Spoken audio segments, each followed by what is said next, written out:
Começa agora mais um Letrando, o podcast produzido pela plataforma de leitura Elefante Letrado. Neste episódio, Sheila von Tobel, jornalista e fundadora do Elefante Letrado, conversa com a neuropsicóloga, palestrante, especialista em educação emocional, Adriana Foz. Olá, bem-vindos a mais um podcast Letrando, e o bate-papo de hoje é com a Adriana Foz. A Adriana é neuropsicóloga, especialista em educação emocional, e ela tem estudado muito e pesquisado muito sobre plasticidade emocional. Adriana, muito obrigada por estar aqui conosco, obrigada pelo teu tempo. Eu sei que o tempo aqui na Beth Educar é muito curto, palestrante da Beth, então muito obrigada por ter vindo até aqui. Imagina, eu que agradeço, Sheila, é um prazer muito grande poder bater esse papo com você.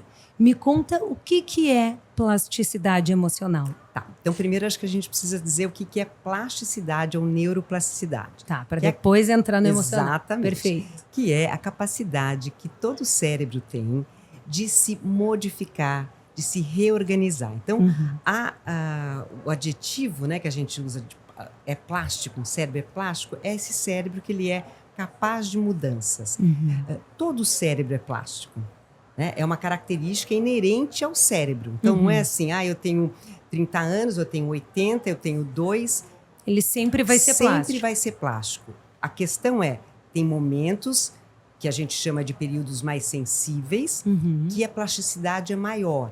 Então, por exemplo, entre 0 e 3 anos, a gente sabe o quanto o cérebro é plástico, ou seja, uma esponjinha absorvendo tudo. Uma esponjinha para questões de linguagem, né? Para ouvir sons, para perceber melodias, para entender desde quando o bebezinho vê a melodia, a voz da mãe, até os sons da língua, seja materna ou de uma outra linguagem. Né? Então, a plasticidade é essa capacidade, que ela acontece em 3 situações. Quando a gente aprende, então olha que bom, aprende algo novo, o seu cérebro vai ser mais plástico. Quando a gente se desenvolve, então, como eu falei, quando a gente é criança, depois a adolescência tem uma nova fase bastante plástica, e continuamos com a plasticidade até o nosso último suspiro, mas ela perde potência.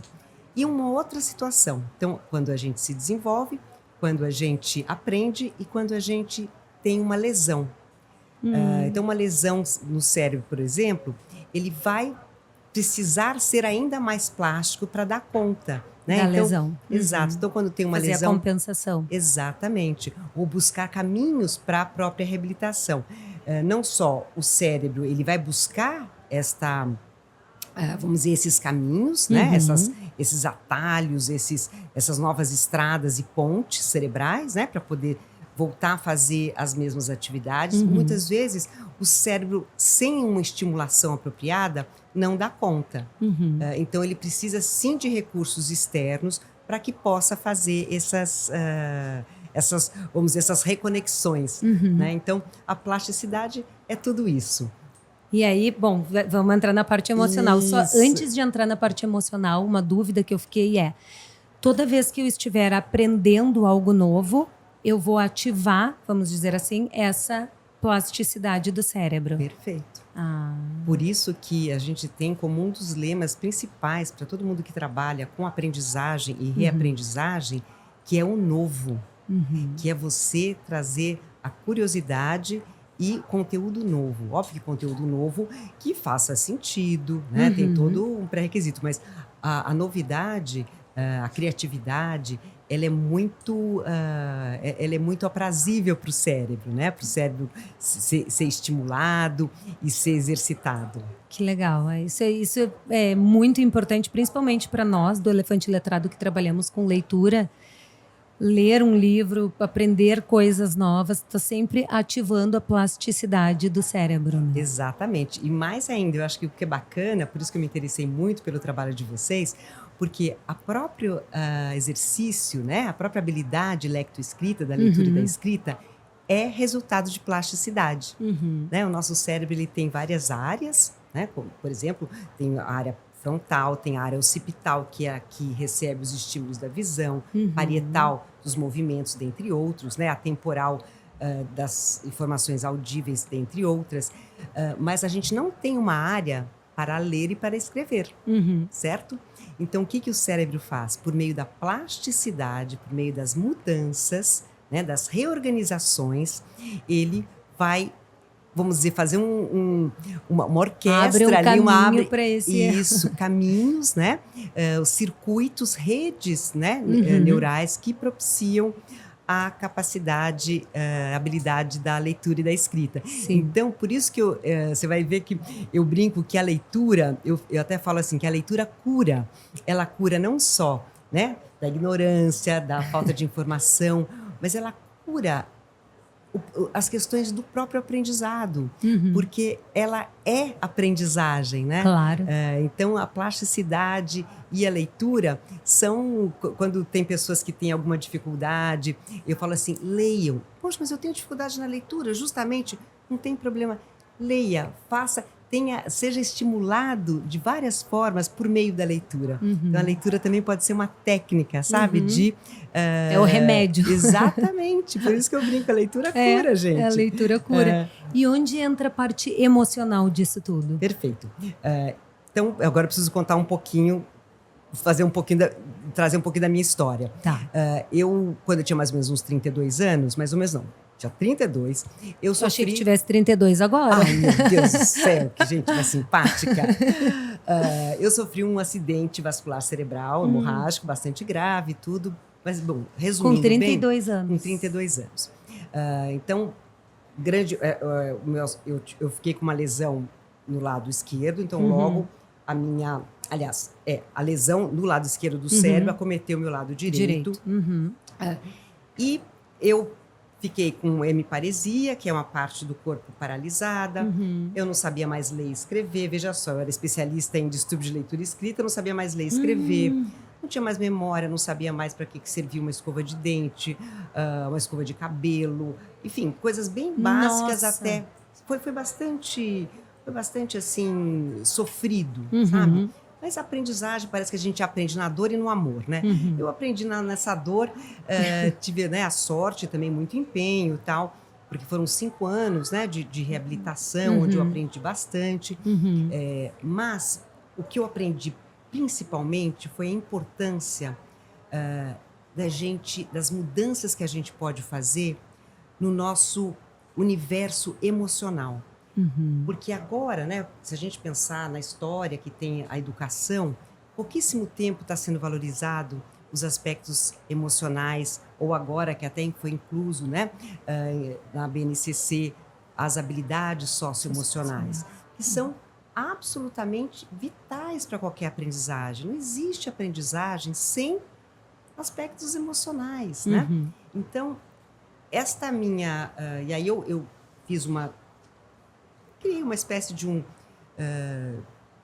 eu não posso dizer teoria, porque não foi comprovada largamente, mas eu tenho os primeiros papers sobre esse assunto, depois eu posso mandar para vocês. Vou adorar. É super bacana, que eu comecei até numa questão bem difícil, que era comprovar a plasticidade emocional no mundo da reabilitação, né? Que era mais complexo ainda. Como que você reabilita pessoas que estão emocionalmente super devastadas, né?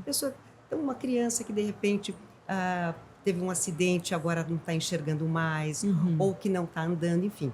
Então, tudo isso traz uma importância muito grande para as questões do sentir, do sentido e das emoções propriamente ditas, né?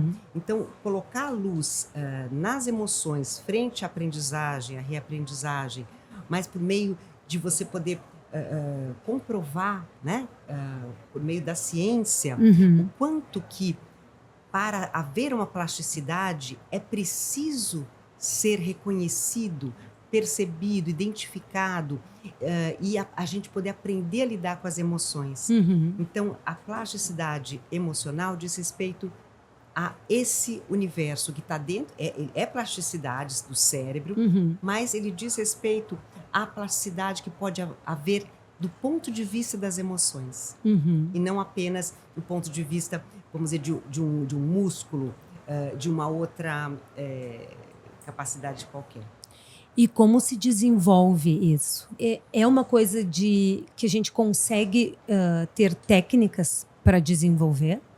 Sim, é claro que nós entendemos hoje a singularidade, né, do cérebro, desses processos, mas a gente pode sim, tanto para crianças, quanto para adolescentes, quanto para, vamos dizer, para os adultos, a gente tem uma programação, tem um trabalho que eu fiz, que a gente depois pode compartilhar, de como podemos desenvolver os aspectos emocionais do ponto de vista da gente poder se transformar, da gente poder alcançar objetivos, remodelando como que nós sentimos não propriamente as emoções, porque você sabe que emoção, até como diz o Damásio, tem uma relação muito volátil, né? Porque é como a gente percebe, até o Damásio coloca que é os sensores entre o mundo e as circunstâncias, né?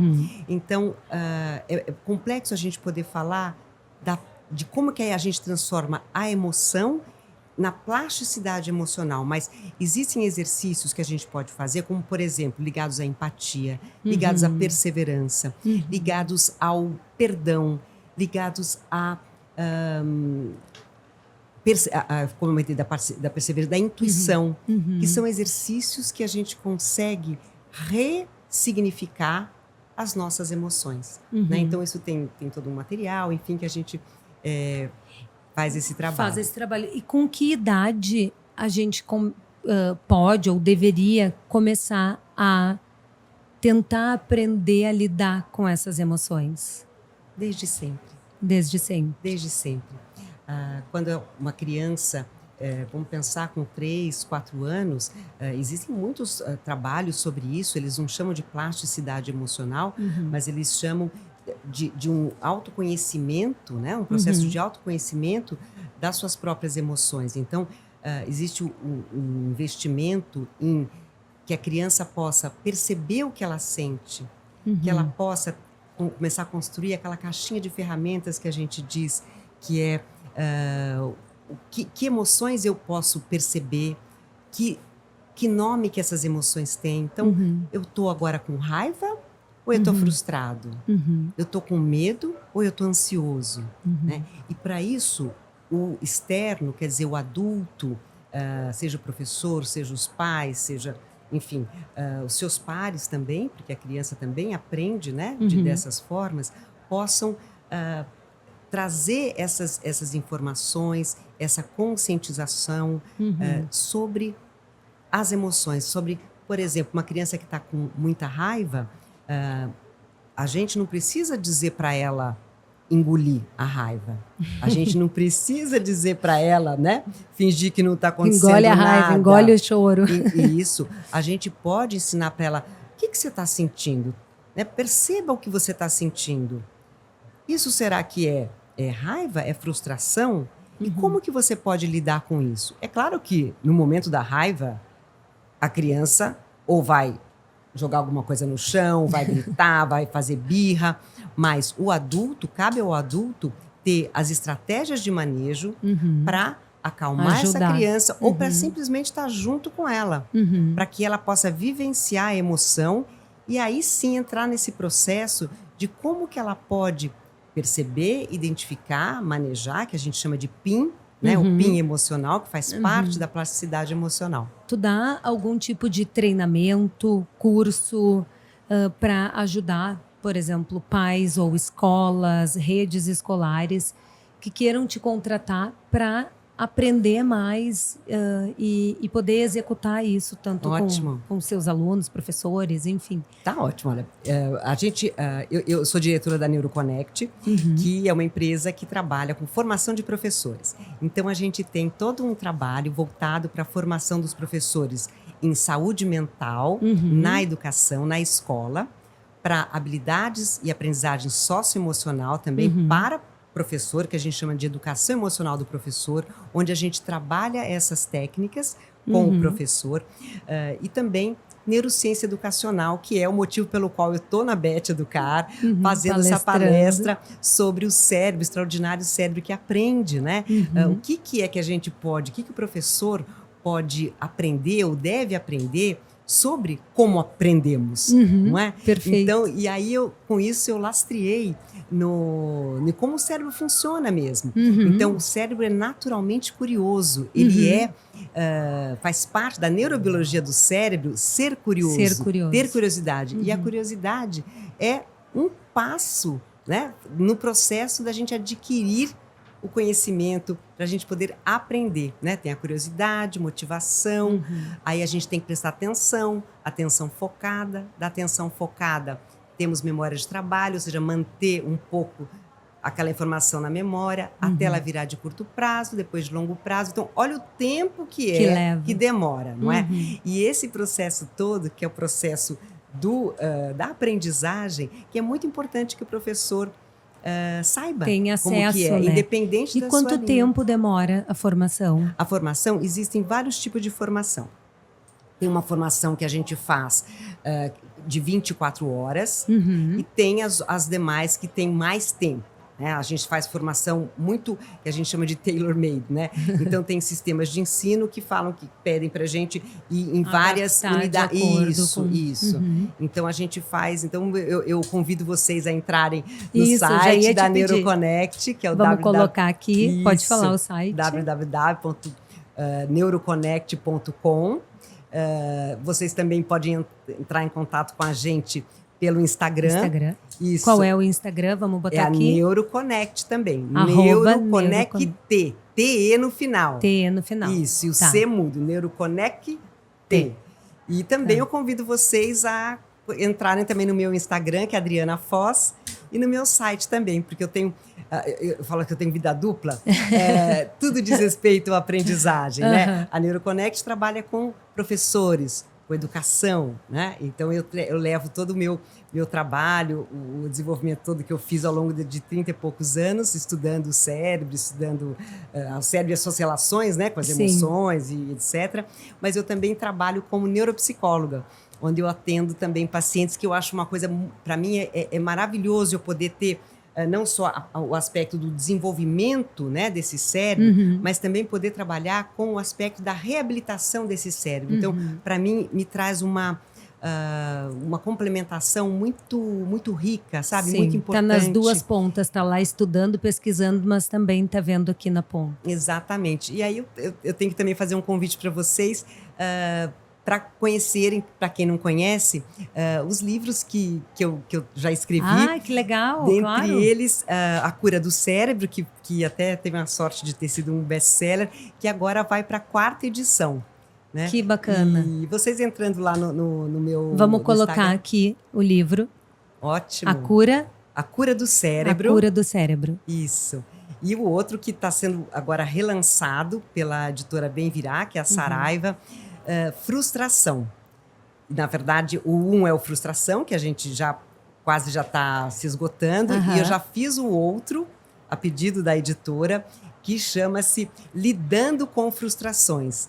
Então, muito bacana também, porque é uma emoção tão importante que a gente precisa aprender a lidar, aprender a reconhecer, e muitos outros aspectos que dizem respeito a nosso crescimento pessoal mesmo, né? A gente está numa sociedade onde ninguém quer se frustrar, né? A gente quer tudo muito rápido, tudo, não gostei, então tá, não quero você, né? E só que a vida não é assim, né? A gente viu como é que é aprender. Aprender não é uma coisa assim, né? Aprender tem todo aquele processo. Tempo. Por isso que eu brinco. Hoje a gente não tem uma geração que é mais sabida. A gente tem uma geração que é mais informada, porque o conhecimento leva tempo. E a juventude, né, muitos deles não tem paciência, né, para poder fazer esse processo aí, que é uma digestão importante, né? E livro para criança, já escreveu algum? Sim. As Aventuras de Neo, o Super Neurônio. pela editora Matrix, que é uma graça, é o livro, ele tem uma metalinguagem, assim, eu brinco que é uma explicação de como o cérebro funciona, mas de uma maneira infantil, lúdica. Então existe o Newton Neuron, que é um neurônio que mora na região de Parietópolis, que é a região parietal, que é a região que trabalha os movimentos e tal do cérebro. E ele mora dentro da cachola de uma criança que tem 9 anos, que faz muita aventura, faz muita coisa divertida, mas também come muita porcaria. E comendo porcaria, o que começou a acontecer com o cérebro dele? Ele queria andar de skate, não conseguiu andar de skate. E aí precisou fazer toda uma readaptação e uma mudança de comportamento para Limbilândia, né? Não está sempre ganhando, porque a Limbilândia, que é o sistema límbico, que é como se fosse a Disneylândia, que né? Bacana. E assim vai. Então, você é cheio de brincadeira com os termos da neurociência, mas coisas que as crianças se divertem e brincam. Bom, já fica aqui o convite para a gente colocar o livro no Elefante Letrado e fica também um convite para escrever um livro para o Elefante Letrado, que a gente pode conversar na sequência. Vou adorar ter um livro teu na nossa plataforma para os nossos alunos. Que delícia, para mim, imagina, vai ser uma aventura. Eu queria continuar horas aqui contigo, mas agora já está na hora do teu próximo compromisso, então muito obrigada, foi um prazer imenso falar contigo, pena que a gente não pode ficar mais. Tu é de São Paulo mesmo? Sou de São Paulo, sou de São Paulo, exatamente. Então, bom, fica o convite para uma próxima vez, se um dia estiver no Rio Grande do Sul, a gente vai adorar te receber no Elefante Letrado, ou na próxima vez que nós estivermos em São Paulo também. Eu adoraria ter mais tempo para conversar contigo. O prazer será todo meu. Vai Obrigada. ser muito gostoso. Muito obrigada. Prazer estar com vocês. E para você que nos assistiu, se puder curtir, comentar, compartilhar, a gente agradece. Até a próxima. Este foi mais um Letrando, o podcast do Elefante Letrado, com a apresentação de Sheila Von Tobel.